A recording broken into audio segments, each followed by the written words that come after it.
Barchaga assalomu alaykum. Do'stlar, qadrdonlar, ko'rishingiz mumkin. Bizlardan juda ham ko'pchilik 75 ming yostiqni skidkaga qo'ydilar. Ya'ni yaxshirog'ini skidkaga qo'yiladiganiga 105 ming so'mdan skidkaga qo'yib yubordik. Yostiqlarimiz xuddi shunaqa oranjiy sumkada bo'ladi.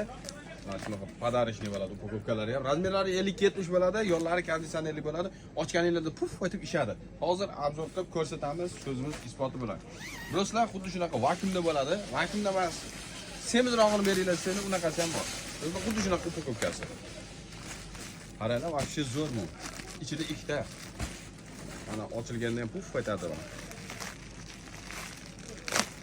Mana puf aytdi. Do'stlar, qadrdonlar, qarang. Yonlari konditsionerli bo'ladi. Ishibga atom ketadi, sumkasiga qayta solib bo'lmaydi. Shuning uchun ochib ko'rsatilmaydi reklamada. Mana ko'rishingiz mumkin. Razmerlari 50-70, yonlari xuddi shunaqa setichli bo'ladi. Terlatmaydi, rang o'chmaydi, kachishga bo'lmaydi. Rang o'chsa ham oppoqqina bo'lib turaveradi. Do'stlar, narxlari 105 ming so'm, 2 donasi 105 ming so'm. Bemalol murojaat qilsalar bo'ladi. Agar bundan ham yaxshiroq, qimmatroq kerak deydigan klientlarimiz, xaridorlarimiz, do'stlar, qadrdonlarimiz bo'lsa, ularga obzori zo'r. 175 ming so'mda mana Roberto Cavalli brendi ostida chiqqan shunaqa sumkada bo'ladi. Razmerlari 50-70, buni narxi 175 ming so'm. Bu mana bu yostiqlarimiz 105 ming so'm ikkitasi.